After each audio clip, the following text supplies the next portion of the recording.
King Charles has cut Prince Harry's royal allowance, a sum reported to be worth approximately $10 million. The financial lifeline that connected the Duke of Sussex to the institution he claims to despise but has never not once stopped feeding from has been severed.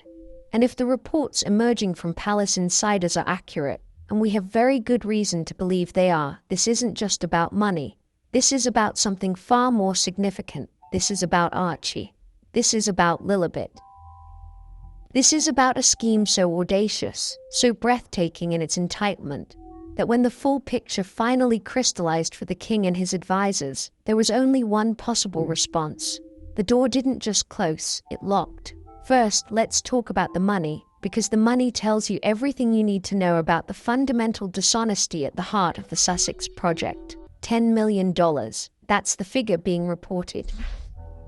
$10 million in annual royal allowance, drawn, let us be absolutely clear, from the Duchy of Cornwall revenues, from the sovereign grant, from the institutional apparatus of the British monarchy, which is to say, from the British taxpayer, from the people of the United Kingdom and the Commonwealth. Now, Harry and Meghan left the royal family in January 2020. They announced, with great fanfare you'll recall, blindsiding the late Queen Elizabeth in the process, that they wanted to be financially independent. Those were their words, financially independent.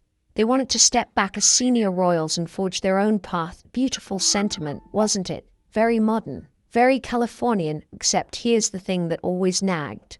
Here's the detail that never quite added up. They never actually became financially independent.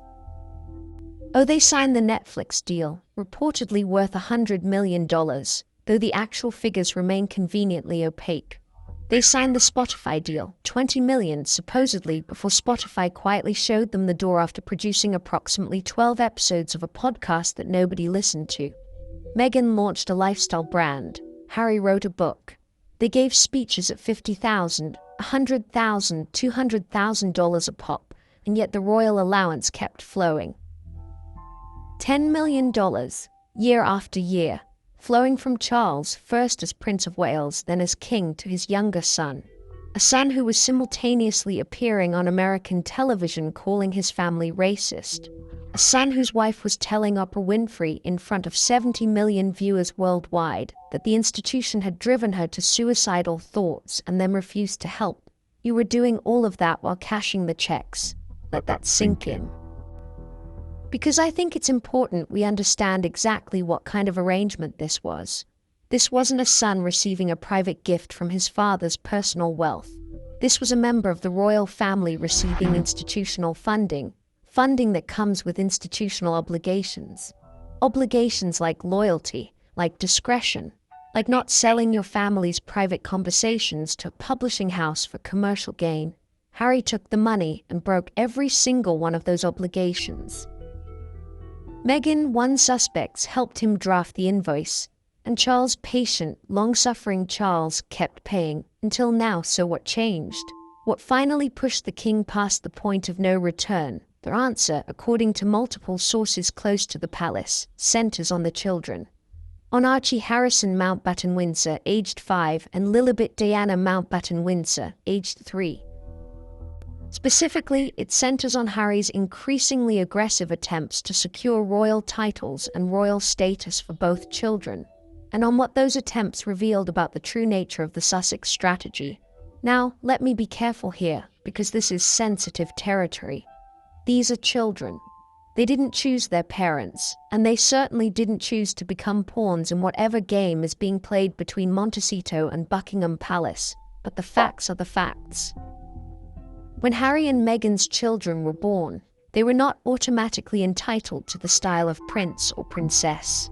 Under the letters patent issued by King George V in 1917, children and grandchildren of the sovereign in the male line, as great-grandchildren of Queen Elizabeth, Archie and Lilibet, did not initially qualify. However, and this is where it gets interesting, when Charles ascended to the throne in September 2022, the children technically became grandchildren of the sovereign. Under the existing rules, they became eligible for the title of prince and princess. Harry and Meghan immediately pushed for formal recognition, and the palace, after some deliberation, did update the children's designations. Archie became Prince Archie. Lilibet became Princess Lilibet. It was confirmed. It was done. But Harry didn't stop there. According to sources, Harry began pressing hard for full royal status for the children. Security details, places in the line of succession with formal acknowledgement, inclusion in official royal events, the full apparatus of royal privilege, for children being raised in a 9-bedroom mansion in Montecito, California. Children who have reportedly met their grandfather, the king, on only a handful of occasions. Children who are being raised, by every visible indication, as American citizens with no meaningful connection to the institution or the country their titles are supposed to represent. And this is where the surrogate question enters the picture, not as gossip, not as tabloid speculation, but as a legitimate constitutional and legal consideration that palace advisors reportedly raised with the king. The question, put bluntly, is this: if there are legitimate questions about the circumstances of the children's birth, questions that have circulated for years, questions that Harry and Meghan have never directly or comprehensively addressed, then what are the implications for the line of succession? What are the implications for titles that carry real constitutional weight? Now, I want to be extremely clear. I am not making a definitive claim about the circumstances of Archie and Lilibet's birth. What I am telling you is that these questions exist. They have been raised. They have been discussed at the highest levels. And Harry's aggressive push to formalize his children's royal status apparently forced those questions into the open in a way that could no longer be politely ignored. And when those questions were raised, when the full scope of what Harry was demanding became clear, something shifted in the king's calculus. Because here's the thing, you cannot simultaneously reject the institution and demand its benefits. You cannot call the royal family a prison and then fight tooth and nail to get your children enrolled. You cannot tell the world that the monarchy is toxic, racist, and psychologically abusive, and then insist that your children be granted its highest honors. Unless, of course, the goal was never about principle at all. Unless it was always about leverage, and I think that's what Charles finally understood. That the children, those innocent, blameless children, were being used as bargaining chips, as leverage, as a way to maintain a connection to the institution that could be monetized, weaponized, and deployed whenever the Netflix deals dried up or the speaking fees started to decline. That realization, sources say, is what broke it. And now we need to talk about Meghan, because you cannot tell this story honestly without examining her role in it. And I intend to tell this story honestly. Meghan Markle, now the Duchess of Sussex, though for how much longer remains an open question, is not a passive player in this drama. She has never been a passive player. From the moment she entered the royal sphere, she has been, let us be generous and call it, a disruptive force. The charitable interpretation is that she's a modern woman who challenged an archaic institution and paid the price. That's the narrative she sold, and sold very effectively, to American audiences in particular. The less charitable interpretation, and the one supported by an ever-growing mountain of evidence, is that she identified an opportunity, exploited it with ruthless efficiency, and has spent the years since her departure systematically extracting value from a family and an institution she holds in barely concealed contempt. Let's review the record, shall we? She alienated staff at Kensington to such a degree that multiple employees filed complaints. The palace's own investigation into bullying allegations was quietly completed and quietly buried, but the complaints existed. The people who made them existed. Their experiences were real. She drove a wedge between Harry and his brother William, a relationship that, whatever its imperfections, had survived the death of their mother, the pressures of royal life, and decades of public scrutiny. That relationship is now, by all accounts, completely destroyed. William reportedly does not speak to Harry. The brothers who once walked behind their mother's coffin together are strangers. She orchestrated the opera interview, an interview so strategically timed, so precisely calibrated to inflict maximum damage, that it aired while Prince Philip, Harry's 99-year-old grandfather, lay dying in a hospital bed, The timing was not an accident. Nothing with Meghan is an accident. She has leveraged her proximity to the royal family to build a personal brand, a brand built not on her own accomplishments, which are modest, but on her association with an institution she claims to have been victimized by. Every product she launches, every Netflix project she produces, every podcast she records is implicitly marketed on the back of her royal connection. The Duchess of Sussex sells jam and dog biscuits. Without the Duchess part, she's selling nothing. And through it all, through every calculated move, every strategic leak, every carefully worded statement designed to paint herself as the victim, she has shown not one moment of genuine accountability, not one moment of honest self-reflection, not one single instance where she has said, "Perhaps I got something wrong. Perhaps I could have handled this differently. Perhaps the fault is not entirely on one side." That absence of accountability is not strength. It is not empowerment. It is not the behavior of someone who was genuinely wronged and is genuinely healing. It is the hallmark of someone who is performing, and the performance, it seems, has finally run its course. Let's talk about what cutting off actually means in practical terms, because I think people underestimate the significance of what has happened. This is not a temporary measure. This is not a cooling off period. This is not Charles saying, "Let's take some time apart and revisit this at Christmas." This is, by every indication, final. The $10 million allowance is gone. The financial connection between the Crown and the Sussexes has been terminated. Harry and Meghan are now, for the first time since they claimed to want it, truly financially independent. One wonders how that feels, but it goes beyond money. The decision reportedly encompasses a fundamental reassessment of Harry's position within the family structure, his role at state events, his access to family residences, his standing in communications with the King's Office, Frogmore Cottage, the Windsor residence that was renovated at taxpayer expense to the tune of £2.5 million, was already taken from them. That happened months ago, but now, sources suggest, even the informal channels of communication that remained are being closed. Harry, for all intents and purposes, is being treated as what he has chosen to become, a private citizen of the United States who happens to share a bloodline with the British monarch. And here's the part that I think will sting the most, not for Harry, who has demonstrated a remarkable capacity for self-delusion, but for Meghan, who has always understood the transactional nature of their position with far greater clarity than her husband. Without the royal connection, what do they have? The Netflix deal has underperformed. Heart of Invictus was a modest success, but Meghan's projects have been quietly shelved or restructured. The Spotify deal collapsed spectacularly. A Spotify executive reportedly called them grifters, which, whatever your view of the situation, is not the kind of word that gets thrown around in corporate boardrooms without reason. The speaking circuit is drying up. The novelty has worn off. The American public, which briefly embraced them as romantic rebels, has grown weary of the endless grievances and the relentless self-promotion. And now the last card, the royal card, the trump card, the card that gave everything else its value, has been taken off the table. What does Meghan Markle sell when she can no longer sell proximity to the crown?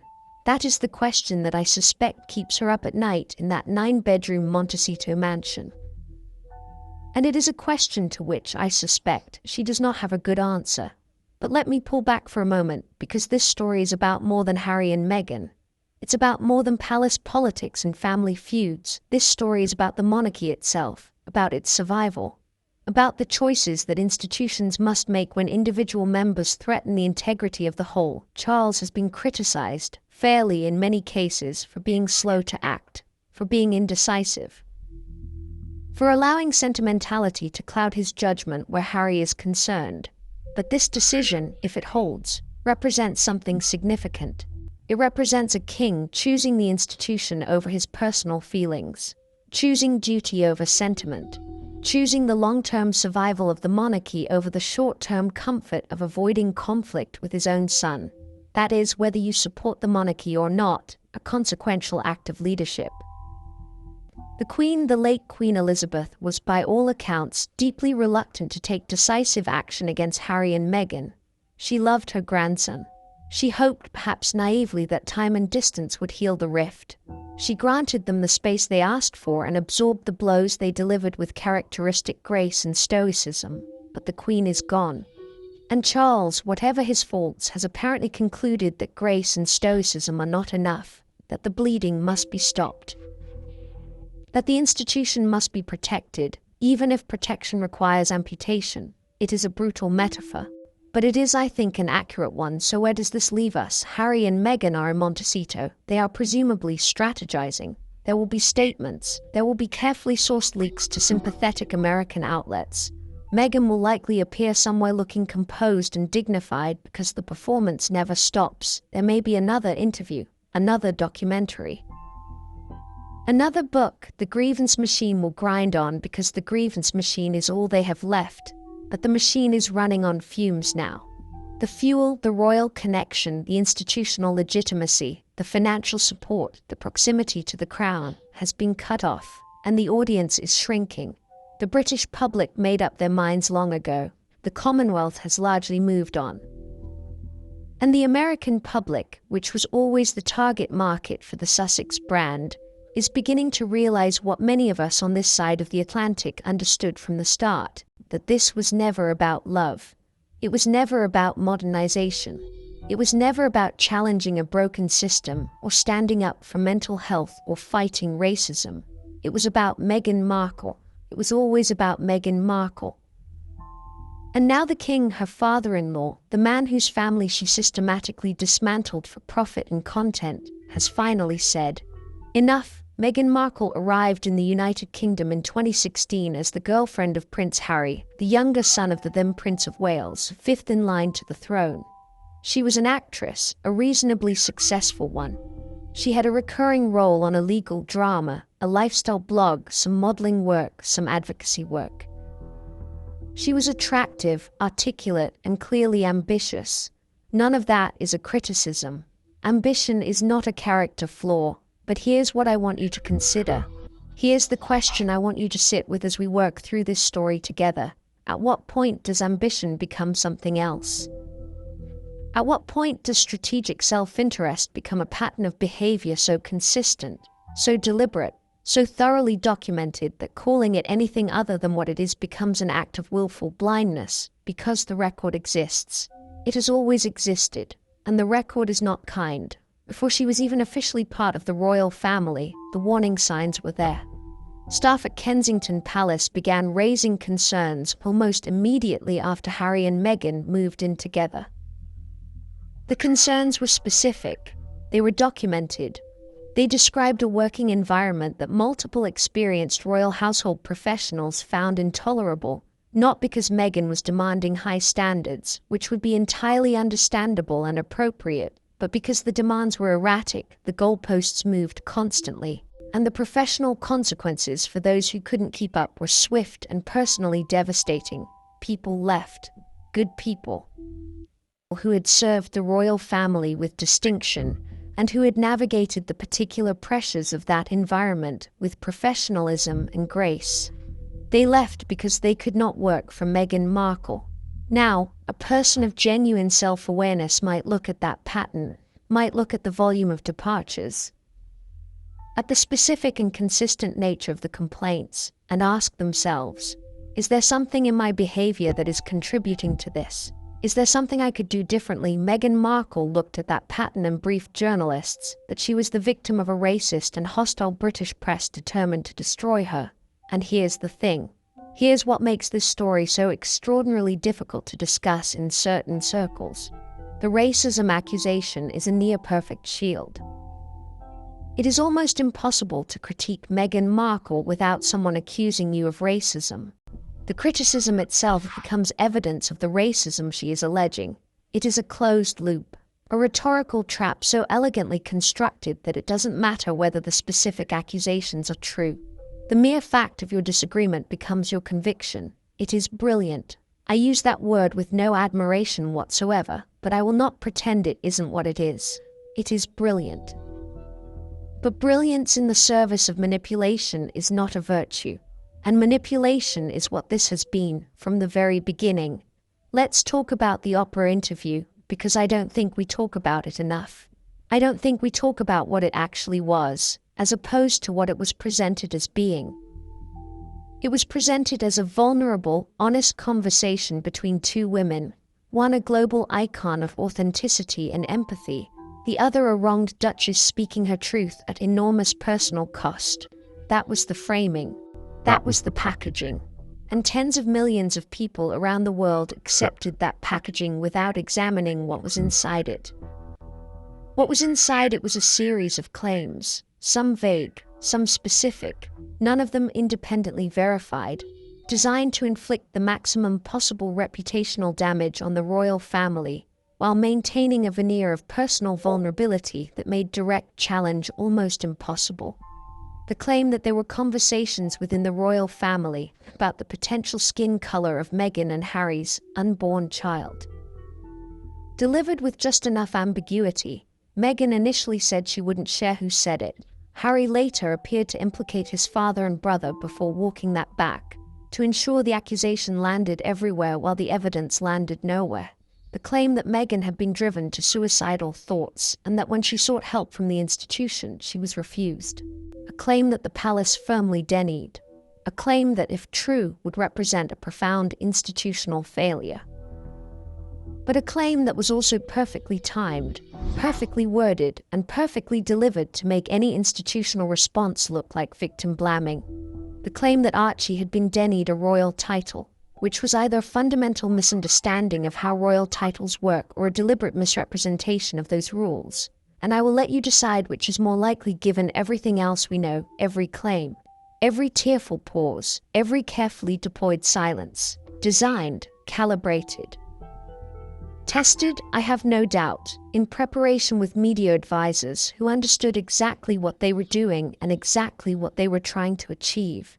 And what were they trying to achieve? Money, leverage, and the narrative control necessary to build a commercial empire on the rubble of a family's reputation. I know that sounds harsh. I know there are people watching this who genuinely believe in Meghan Markle, who see in her story their own story of being excluded, of being underestimated, of fighting for recognition in a world that doesn't want to give it to you. And I am not here to dismiss that. Those feelings are real. Those experiences are real. But Meghan Markle's specific story, the particular claims she has made, the particular sequence of events she has presented, the particular version of reality she has constructed and sold, is not supported by the evidence. And at some point, empathy for the feeling has to be separated from acceptance of the facts, because the facts tell a very different story. The facts tell a story of a woman who married into one of the most scrutinized families on earth and appeared genuinely surprised to discover that scrutiny is uncomfortable, who interpreted institutional protocol as personal persecution, who treated the carefully maintained neutrality of the royal household as hostility toward her specifically, who confused the palace's reluctance to engage in public relations warfare on her behalf with abandonment, or, and I want you to consider this alternative seriously, who understood all of those things perfectly well and chose to frame them the way she did, because that framing was more commercially valuable than the truth. Now, the children. Because everything that has happened recently, the financial cutoff, the hardening of positions within Buckingham Palace, the reports of a final and irreversible break, traces back, at least in significant part, to the question of Archie and Lilibet and what Harry has been demanding on their behalf. When Charles became king, Archie and Lilibet became grandchildren of the sovereign. They became entitled, under existing letters patent, to the titles of prince and princess. The palace confirmed this. The titles were acknowledged, but Harry, reportedly with Meghan's full encouragement and strategic input, didn't stop at acknowledgement. He pushed for full institutional recognition, full integration of his children into the formal royal structure, security provisions, ceremonial roles, presence at official events for children who live in California, for children who are, in every practical sense of the word, being raised as Americans, for children who have spent the vast majority of their lives as far from the British monarchy as it is geographically possible to get while still being on the same planet, And here is where the surrogate question becomes relevant, not as salacious gossip, but as a matter of genuine constitutional concern that palace advisors were apparently compelled to examine. Questions about the circumstances of Archie and Lilibet's birth have persisted for years. They have been raised by commentators, by medical professionals reviewing publicly available information, and reportedly by individuals within palace circles who found certain aspects of the official timeline difficult to reconcile with observable facts. Harry and Meghan have not addressed these questions. They have not answered them. They have relied on the reasonable assumption that the questions themselves are too sensitive, too personal, and too potentially offensive to be pressed upon them. But here's the constitutional reality. Titles of royal succession are not merely honorific. They carry legal weight. They have implications for the line of succession. They involve rights and privileges that flow from the crown itself. And if there is a legitimate question, even a theoretical question, about whether children claiming those titles are biologically entitled to them under the terms that govern royal succession, then that question cannot simply be dismissed because it is uncomfortable to ask. Palace advisors apparently concluded that Harry's aggressive push for formal institutional recognition for his children made examining those questions not just appropriate but necessary. And that examination, by all accounts, did not go well for Harry. I want to be precise about this because precision matters. I am not telling you that the palace concluded definitively that Archie and Lilibet were born via surrogacy. I am telling you that the question was raised formally, that it was examined seriously, and that the fact of Harry demanding institutional recognition for these children, recognition with real constitutional implications, made it impossible for the palace to simply look the other way. The moment Harry pressed for his children to be formally embedded in the royal succession apparatus, he forced the institution to scrutinize the basis for that claim. And the institution did not like what it found when it looked closely, whether the specific conclusion was about the children's birth or about the broader pattern of behavior that Harry's demands revealed, the sense that Harry and Meghan were prepared to use the children as leverage, as a permanent hook into the institution that would keep the royal revenue streams flowing long after the Sussex brand had otherwise run its commercial course. The king's response was the same. Enough, that word. That one quiet, devastating word from a man who has spent years swallowing his own feelings in the interest of family unity. Enough, and the consequences flowed from that word with a swiftness that the Sussexes, one imagines, did not anticipate. The allowance terminated, the informal communication channels closed, the residual goodwill that had kept a thread of connection alive between Harry and his family severed with what palace sources describe as unusual finality. This is not a pause. This is not a negotiating position.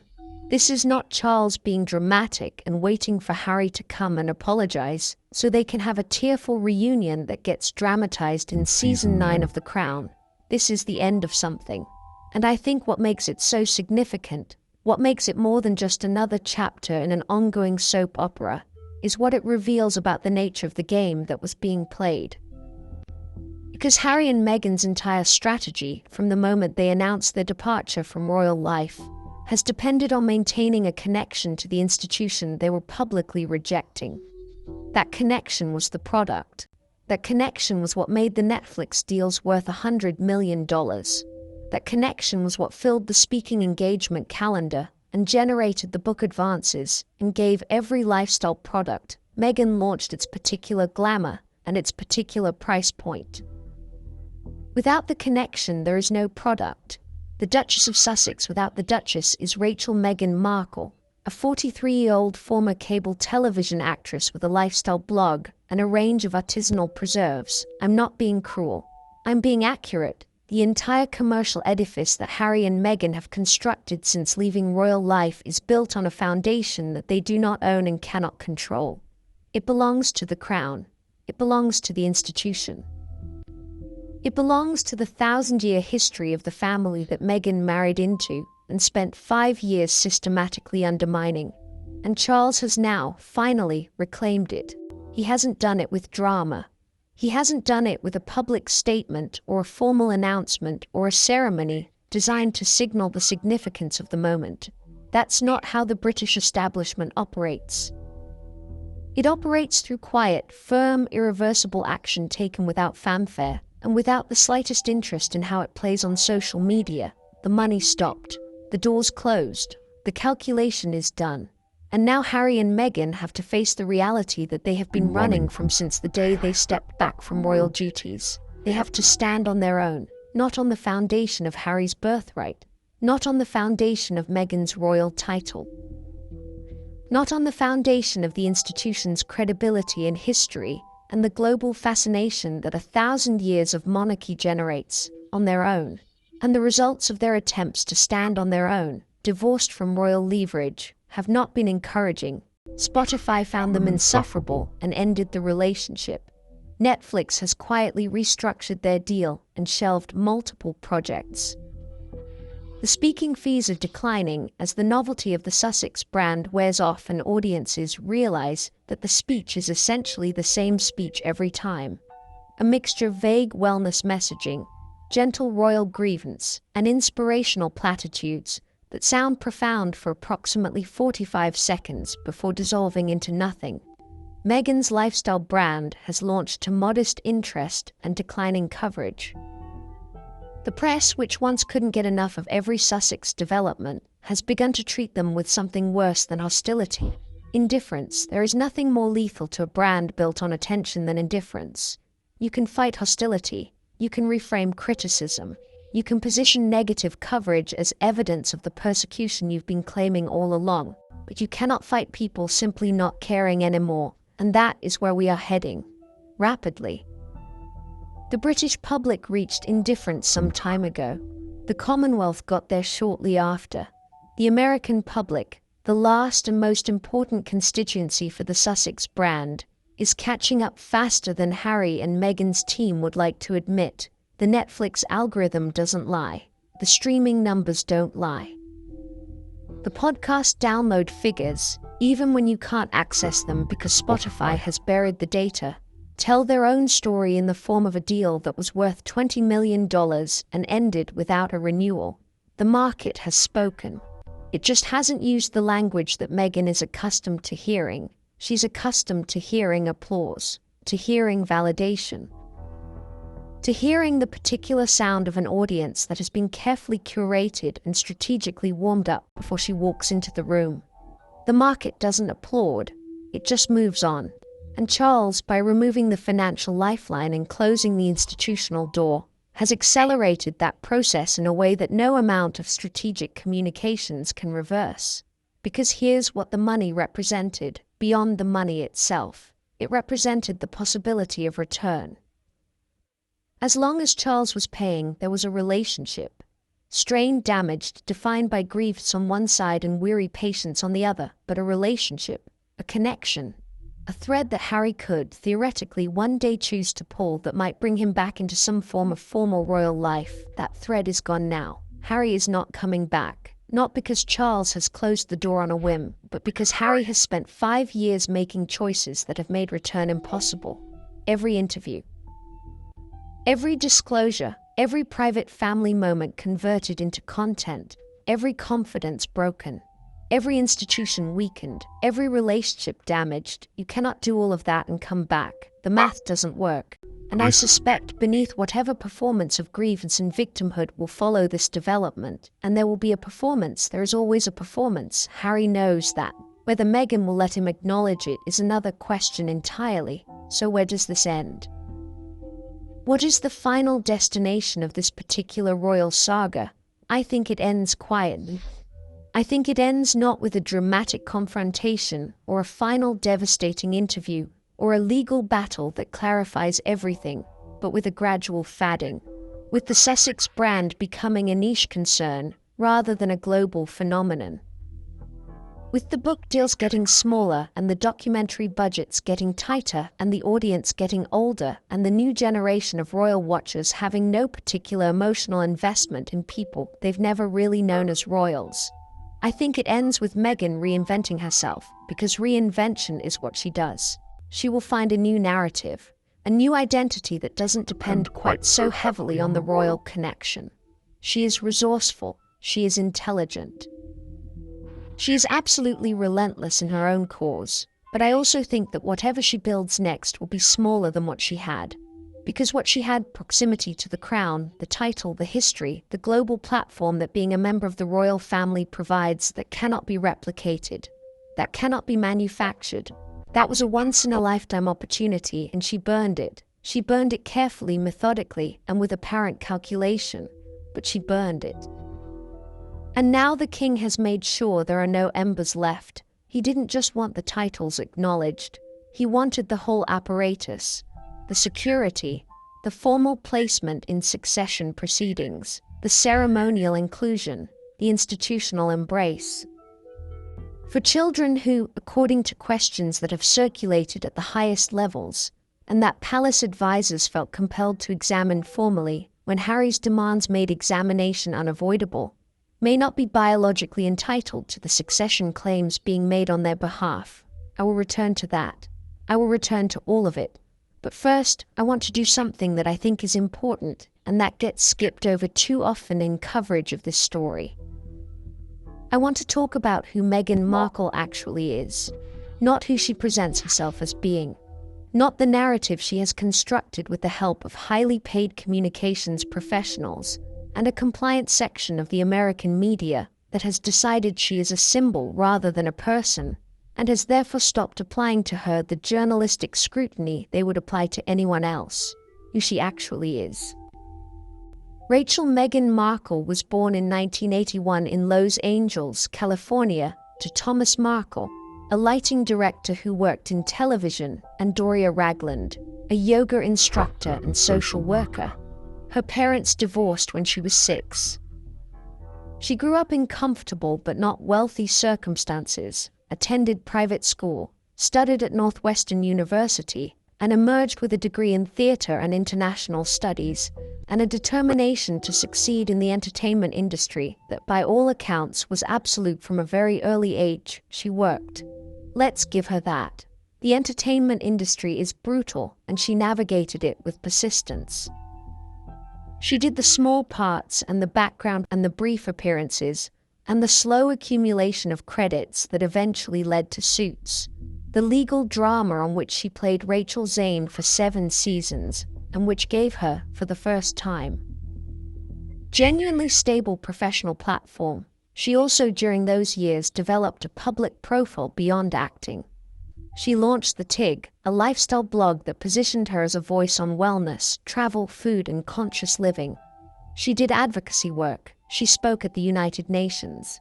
She cultivated relationships with editors and publicists and the kind of people who could amplify a personal brand that was always, even then, larger in aspiration than in actual reach. Tig had followers. It had a community, but let's be honest about the scale. In the world before Harry, Meghan Markle was a moderately successful actress with a lifestyle blog and an ambition that had consistently outran her profile. And then came Harry. Now, I want to be careful here because there are people who will tell you that Meghan genuinely fell in love with Harry and that the royal connection was incidental to her feelings. And I am not going to sit here and tell you definitively what was in another person's heart. Hearts are complicated. Motivations are layered. It is entirely possible to genuinely love someone and simultaneously understand with great clarity what their social position means for your own trajectory. Those two things are not mutually exclusive, but what I will say is this. The speed with which Meghan understood the machinery of royal life, the speed with which she grasped its protocols and its power structures and its vulnerabilities, the speed with which she identified exactly which levers to pull and exactly which buttons to push to achieve specific outcomes. That is not the behavior of someone who stumbled into a situation and was simply trying to find her footing. That is the behavior of someone who had been paying attention for a very long time. She closed the Tig almost immediately after her relationship with Harry became public. She left Suits. She relocated to London. She made herself with remarkable efficiency into something entirely different from what she had been. She became royal adjacent, and then royal, and then a duchess, and she wore the transformation with the ease of someone who had been rehearsing for it. None of that is a crime. None of that is even particularly unusual for someone with her background and her ambitions. But it becomes significant when you trace what happened next, because what happened next is where the story stops being about ambition and starts being about something rather more troubling. The early period in London should have been, by any objective measure, an extraordinary opportunity. Meghan had married into global prominence. She had a platform of almost unimaginable reach. She had in the royal family's charitable infrastructure an established framework through which she could do genuine and substantial good. She had staff who were experienced and capable. She had a public that was, initially, genuinely and warmly enthusiastic. She had everything, and she set about, with methodical thoroughness, destroying most of it. The staff situation has been discussed, but I don't think it's been discussed with sufficient directness. Multiple members of staff at Kensington Palace left their positions in a relatively short period. Multiple formal complaints were filed. A palace investigation was conducted. The findings of that investigation have not been made public in full, but the existence of the complaints and the investigation is documented and undeniable. These were not disgruntled employees having a bad week. These were professional, experienced people who had chosen careers in royal service because they believed in what they were doing and were good at it. They left because they found working for Meghan Markle intolerable. The consistent description across multiple accounts was of someone who demanded an impossible standard of perfection, who changed her requirements without warning, who blamed staff for failures that originated in her own decisions, and who responded to any pushback, however gentle, however professionally framed, with a hostility that went well beyond the normal frustrations of a demanding workplace. This is not the behavior that gets described as difficult or eccentric or merely exacting. This is the behavior that HR professionals recognize immediately and that experienced managers understand as symptomatic of something more fundamental. But in the particular universe that Meghan Markle inhabits, accountability flows in one direction only. Outward, always outward. The staff who filed complaints were not people with legitimate grievances.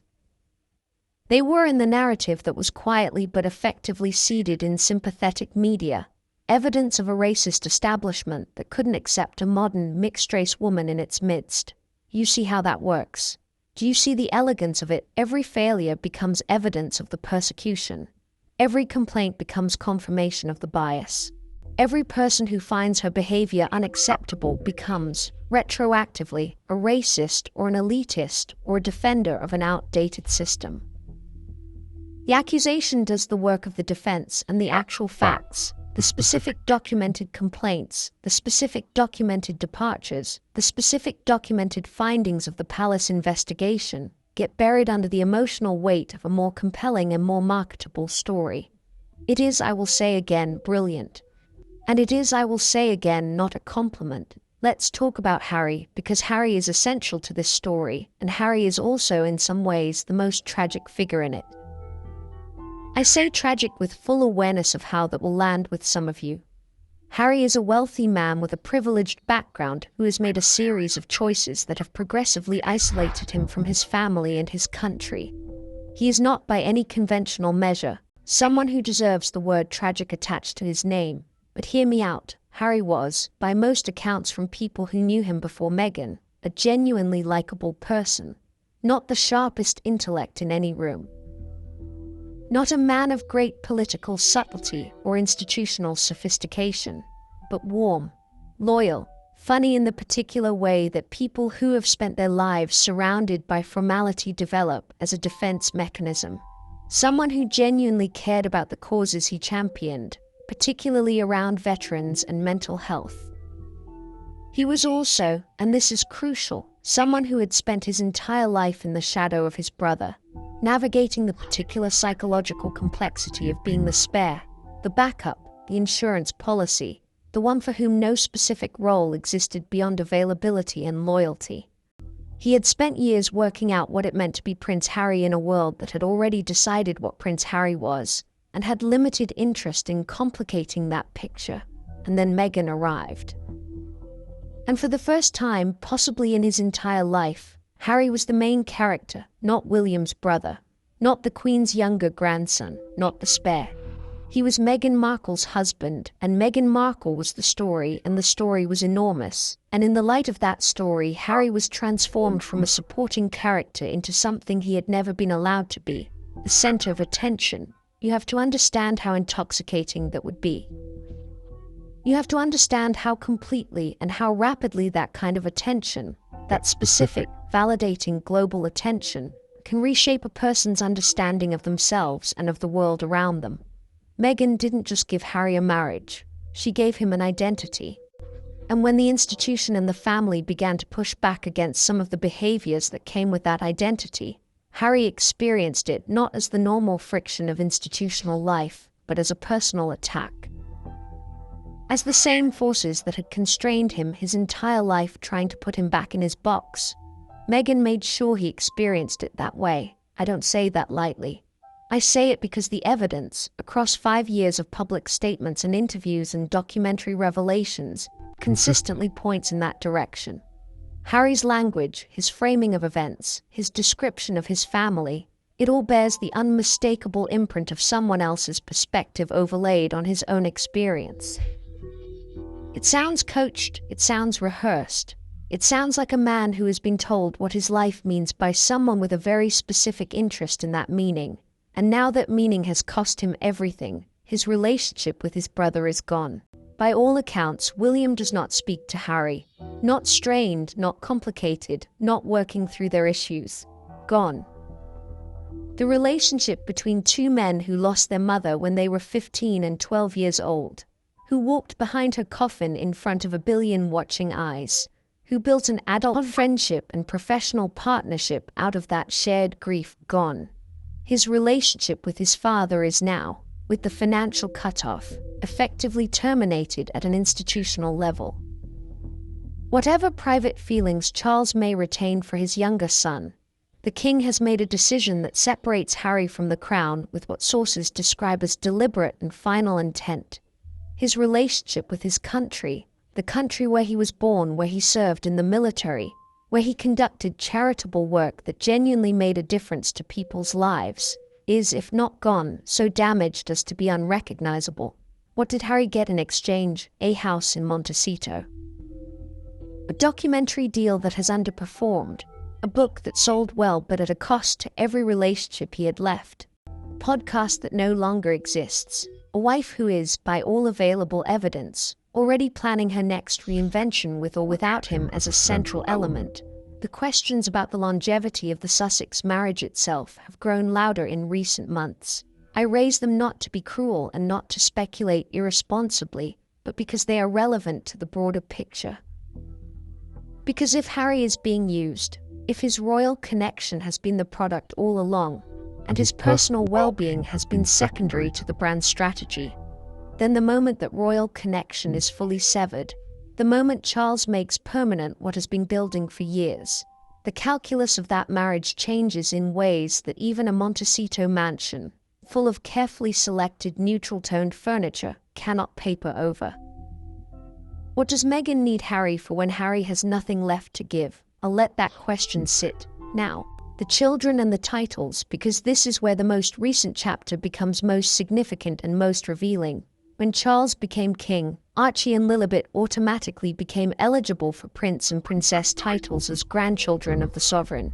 The palace confirmed this. Fine, understood, that's how the rules work, but Harry pushed further. According to multiple sources with knowledge of discussions at the palace level, Harry made formal representations requesting full institutional recognition for his children. Not just the titles, the security arrangements, the ceremonial inclusion, the formal embedding of 2 California-raised children into the active apparatus of the British monarchy. The stated justification was the children's safety. Harry has repeatedly, and not without some legitimacy, raised concerns about the security provisions available to his family as non-working royals. Those concerns are real and they deserve serious consideration, but the scope of what was reportedly being requested went well beyond security. It went to titles, to succession formality, to the kind of institutional recognition that creates an ongoing, structural connection between the Sussex family and the crown. A connection that, once formalized, would be very difficult to sever. A connection that would, in practical terms, ensure the Sussex brand retained its most valuable asset indefinitely. Think about that for a moment. Think about the strategic intelligence of it. If Harry's children are formally embedded in the royal institutional structure, then Harry and Meghan maintain a permanent, unchallengeable connection to the crown, even if the personal relationships deteriorate entirely. Even if Charles decides he wants nothing more to do with his younger son, even if William becomes king and has even less interest in maintaining the Sussex connection than he currently does, if the children are institutionally embedded, the connection survives. It would have been the perfect insurance policy, a human insurance policy, children used as a structural guarantee of ongoing royal relevance. And it was at this point, allegedly, that palace advisors felt compelled to examine questions they might otherwise have been content to leave unexamined, because the questions exist. They have existed since Archie was born. They have been raised by people with medical credentials and people with knowledge of the relevant timelines and people close to the palace who noticed specific inconsistencies in the public record. Harry and Meghan have not answered them. They have not addressed them. They have relied on the social impossibility of pressing such questions on a couple presenting as parents to avoid ever being directly confronted with them. But when Harry formally demanded that these children be granted constitutional status within the line of succession, when he demanded the palace treat them as fully entitled royal heirs with all the institutional recognition that entails, he made ignoring those questions impossible. The palace looked. The palace examined. The palace was not satisfied, and Charles, presented with the results of that examination and the full picture of what Harry had been attempting to construct, made his decision. The allowance ended, the communications closed, the door locked. There is a particular kind of institutional silence that speaks more loudly than any statement. The British establishment has perfected it over centuries. It doesn't issue press releases explaining why someone has been cast out. It doesn't hold press conferences or grant interviews explaining its reasoning. It simply closes. Quietly, firmly, and permanently, that silence has descended on the Sussex situation with a weight that all the communications advisors in California cannot lift. What happens now is in some ways predictable. There will be a response from the Sussex side. It will be carefully managed. It will probably not come from Harry or Meghan directly. They've learned or been taught never to look reactive. It will come through sympathetic journalists who will receive carefully placed information designed to present the situation from the Sussex perspective. The word betrayal will appear somewhere. The word heartbroken will appear. The children will be mentioned, positioned as innocent victims of institutional cruelty. Meghan will be photographed somewhere looking dignified and unbothered, which is her default response to catastrophe. Harry will look slightly lost, which is his default response to everything. And none of it will change what has happened, because what has happened is not a moment in an ongoing negotiation. It is not a position from which Charles can be pressured or shamed or publicly embarrassed into retreating. The king has made a decision that will define his reign's relationship with this particular chapter of royal history. He has decided that the integrity of the institution matters more than the optics of a public family rift. He has decided that the cost of continuing to fund people who were using that funding as both a financial resource and a reputational weapon had finally become greater than the cost of enduring the response that cutting them off would generate. He's right, not because Harry deserved to be cut off, not because Archie and Lilibet deserved to have their royal futures clouded by their parents' behavior, but because the alternative, continuing to subsidize an operation that was systematically undermining the institution from which it was drawing its subsidy, was not sustainable. It was not honorable. It was not And it was not ultimately in anyone's genuine interest, including Harry's, because as long as the money flowed, Harry had no reason to confront the reality of his situation. As long as Charles kept paying, the Sussex project could pretend that its commercial struggles were temporary setbacks rather than structural failures. As long as the institutional connection remained, Meghan could continue positioning herself as royal adjacent in ways that her independent commercial record simply would not support. The money ending forces a reckoning, a real one, not a performed one. Not a reckoning for the cameras in which Meghan talks about the journey and Harry talks about his healing, and they both project the quiet confidence of people who have definitely not just had their primary financial lifeline removed. A real reckoning with the question of what they actually have, and what it is actually worth, and whether the choices they have made over 5 extraordinary and destructive years were worth the cost. I suspect that reckoning will not produce comfortable answers. For Harry, certainly not. He has sacrificed relationships that cannot be rebuilt and burned bridges that cannot be reconstructed for a life in California that, by the available evidence, has not delivered the freedom and authenticity and genuine happiness it was supposed to represent. He looks, in every candid photograph, like a man who is trying very hard to convince himself that he made the right choices and finding the project increasingly difficult.